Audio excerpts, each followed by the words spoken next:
तो हेलो दोस्तों, नमस्कार। आज हम शुरू करने जा रहे हैं हम अपनी उस पहले प्यार की जर्नी को जिसमें हम पहली बार मिले थे। और तो दोस्तों, आज हम बताएंगे आपको उस अपनी प्यार की पहली जर्नी को, जब हम पहली बार मिले थे उस मंदिर में और जहाँ पर मुलाकात हुई थी हमारे अपने जीवन साथी से।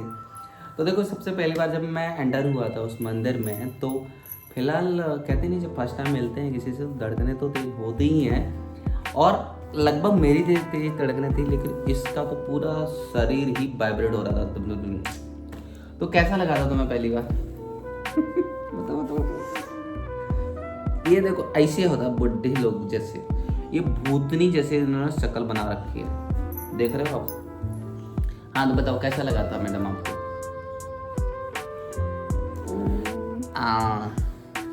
ये ऐसे ही हो रहा था जैसे अब भी हो रहा है। अभी क्या हो रहा है? घबराहट। अभी भी घबराहट। देखो, इन्हें जब पहले की ये मोमेंट को याद करती है ना, तो इनको घबराहट फिर से होने शुरू हो जाती है। भाई साहब, अब कौन सी एग्जाम दे दिया तो फिर क्या, अब तो रिजल्ट आ गया, क्या लेना देना उससे, है ना? इतनी घबराहट करने की जरूरत नहीं है। तो फिलहाल हाँ, तो ये बताओ, देखो, जब मैंने पहली बार इनको देखा था तो क्या हुआ था पता है? इनका पूरा फेस एकदम लाल हो गया था। और जो भी मैं पूछ रहा था, इवन इनको मैंने इनका नाम पूछा था कि नाम क्या है आपका, तो नाम भी नहीं बता पा रहे थे। तो और फिर बाद में नाम बताया, बेइज्जती नहीं कर रहा हूँ, नाम बताया। फिर मैंने कहा कि भाई पानी पी लो, जिससे कि इंसान नॉर्मल हो जाता है ना पानी पी के। इनसे पानी भी नहीं पिया जा रहा था बेचारे पे। और इन्होंने बाद में बताया कि पानी मेरे से इसलिए नहीं पिया जा रहा था कि जब मैं पानी पीता तो मेरे को पलटी हो जाती, तो उस पानी को पकड़ने के लिए हिम्मत चाहिए होती थी ना, तो पानी को पकड़ने के लिए हाथ जो ऐसे ऐसे करके कपड़े हुए थे ना, पानी का गिलास भी नहीं पकड़ा जा रहा था भाई मेरे, इतनी सी। और इससे पहले इन्होंने बताया कि कई सारे लड़कियों को लड़के देखने आते थे, तो कहते हैं हाँ, मेरे को कौन सी दिक्कत पड़ेगी, हम तो तुम सीना तान के जाएंगे। भाई साहब, सीना तान के तो आए थे, लेकिन वहाँ पर डिसमिस हो गई थी टाइम पास, है ना? ऐसी कहानी बन गई थी इनकी। टाइम मिस हो गई थी, फिर इनकी जो चीज़ें हैं उस तरीके से चल नहीं पाई थी भाई साहब। और फिर दूसरी बात बताऊँ मैं आपको, सबसे खतरनाक चीज़ मैंने से कोई जैसे कि इन्होंने अपना एक मेडिकल का कोर्स किया हुआ, तो उसमें इन्होंने मतलब इंजेक्शन लगाना वो सीखा। तो मैंने पूछा कि आप इंजेक्शन लगा लेते हो, कितने एंगल से लगाते हैं, कैसे लगाते हैं? तो फिलहाल ये तो उस चीज़ के बारे में बताने से रही, क्योंकि बात करना सबसे बड़ी बात होती है कि मैं चाहता था किसी भी तरीके से बात जो है वो स्टार्ट हो। मेरे साथ गए थे दो दोस्त हमारे, तो जब ये अपने उस कमरे से उधर से एंटर हुई थी, वहाँ से आए, है ना, तो मैंने नहीं देखा, तो मैं एक इस अंदाज में देख रहा था ऐसे करके, है ना, दूसरी साइड की तरफ मैंने मुंह खोल लिया। मेरा दोस्त मेरे को कहता है अय अय अय देख देख देख देख। मैंने नहीं देखा, मैंने कहा मेरे को तो देखना ही है, फिर पूरी ज़िंदगी भर देखना है, अभी के लिए थोड़ा सा फील कर लें हम अलग से। तो फिर क्या हुआ, मैंने जो है वो फील लिया अलग से। अभी आ रही हैं एकदम घुंघरू पायल में छन छन छन करते हुए, है ना, मतलब था नहीं, मैं एक चीज़ बता रहा हूँ, इस तरीके से फील हो रहा था मेरे को अंदर से कि हाँ भाई आ रही है महारानी जी। तो मेरे उसके बाद में ये आए। अब इनका जो फेस था वो इतना लाल, ओ माय गॉड, मैं बता नहीं सकता आपके लिए। तो ये बैठे हुए थे, तो मैंने कहा हेलो हाय कैसे हो आप। इनसे मैंने एक क्वेश्चन किया था। मैंने क्वेश्चन किया, ये बताइए कि आप वेजिटेरियन हो या नॉन वेजिटेरियन हो? इनके मुंह से ये नहीं निकला था कि वेजिटेरियन नॉन वेजिटेरियन। मैंने कहा ऐसे करके तो मैंने कहा क्या? मैंने कहा इसका मतलब तुम नॉन वेजिटेरियन हो? तो कहीं नहीं नहीं नहीं, हम वेजिटेरियन है ना।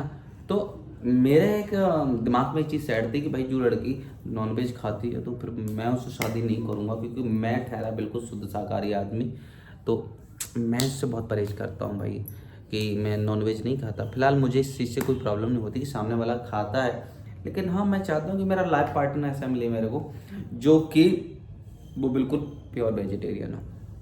उसमें एक खास बात ये है कि जब कोई इंसान किसी का मांस खाता है और तब वो उस इंसान को जैसे कि उस चीज़ को मतलब काटता है, तो उसके लिए पहले अपने अंदर क्रोधित होना पड़ता है, क्रोध लाना पड़ता है, तब जाके वो उसको काटेगा, है ना। आपने देखा है ना, कोई किसी को मारता तो पहले गुस्सा आना चाहिए उसको, तब वो काटता है उसके लिए।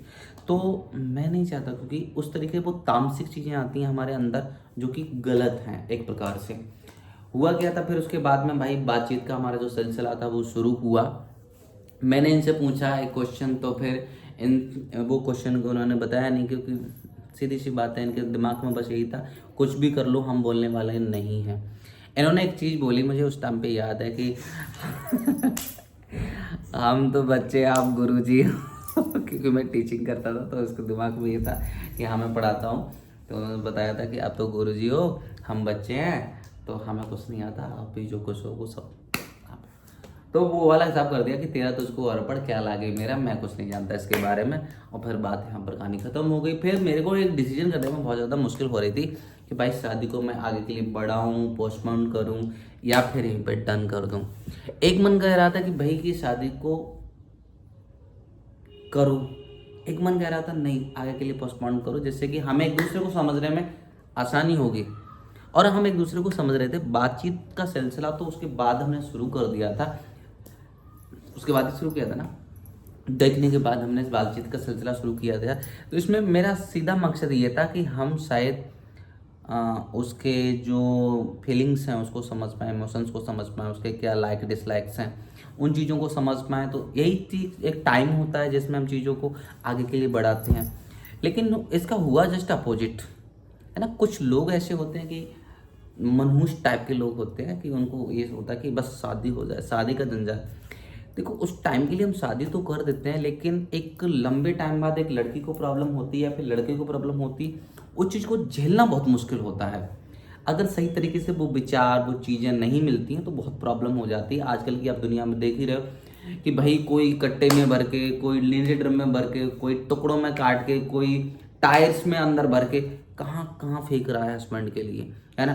तो लड़कियां जो हैं लड़कों पे कहर ढा रही हैं। तो ऐसा ना हो भाई, इसीलिए मैं चाहता था कि भाई ज़्यादा टाइम हम ले लें और एक दूसरे को समझें, उसके बाद शादी करें। और शादी का जो पैटर्न होता है वो हमेशा एक धीमे गति से होना चाहिए।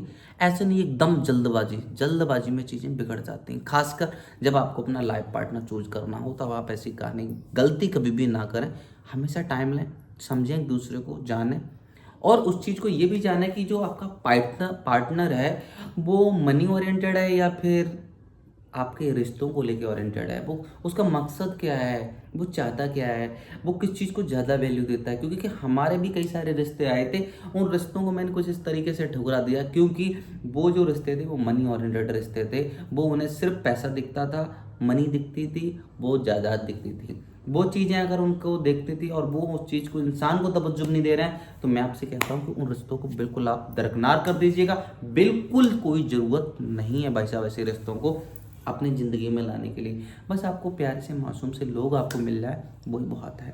क्योंकि क्या होता है ना, कभी कभी आप अपनी ज़िंदगी में जब आगे बढ़ रहे होते हैं तो वहाँ पर सबसे ज़्यादा इम्पोर्टेंट होता है आपका लाइफ पार्टनर किस तरीके से आपको हेल्प कर रहा है। अगर आपका लाइफ पार्टनर हेल्प नहीं कर रहा है और चीज़ें इस तरीके से गड़बड़ हो रही हैं, वो आपको एक ज़िंदगी में पूरा कलेश बन के आ गया है, तो आप आगे के लिए प्रोग्रेस नहीं कर पाएंगे वहाँ पर। क्योंकि वहाँ पर आप उस कलेश से ही नहीं खत्म हो मतलब निपट पाएंगे। जब कलेश से आप निपट नहीं पा रहे हैं तो आप ज़िंदगी की प्रोग्रेस के बारे में क्या सोचेंगे। क्योंकि इंसान किसी चीज़ में फंसा हुआ होता है तो फिर वो कैसे आगे बढ़ जाएगा। तो जीवन साथी को चुनने के लिए सबसे ज़रूरी भाई बात यही है कि आप अपने दिल की आवाज़ सुनें, सामने वाले को समझें, बातचीत करें और फिर आगे के लिए बढ़ जाएं। वीडियो बीच में बना रहे थे लेकिन उससे पहले बीच में हमारे आ गए एक हमारे मेहमान जिन्होंने हमें दिया अभी एक ये दही बल्ले, देखो बहुत प्यारे लग रहे हैं, अभी हम खाएंगे मैं और मेरी काटांगनी जी। तो इसमें हम खाएंगे, इसको एंजॉय करेंगे। लेकिन उससे पहले मैं जो बात बताने जा रहा था आपको वो बात बताना ज़रूरी है भाई साहब। मैं बता रहा था कि शादी की चीज़ों को लेके अब हमने उसके बाद भाई शादी चीज़ें हो गई हमारा, हम चाहते थे इसमें और टाइम मिले, लेकिन यहाँ पर जो शादी कराने वाले जो बिचौलिए होते हैं जो बीच में, उनको बहुत ज़्यादा जल्दबाजी थी कि भाई शादी जल्दी से जल्दी शादी हो जाए।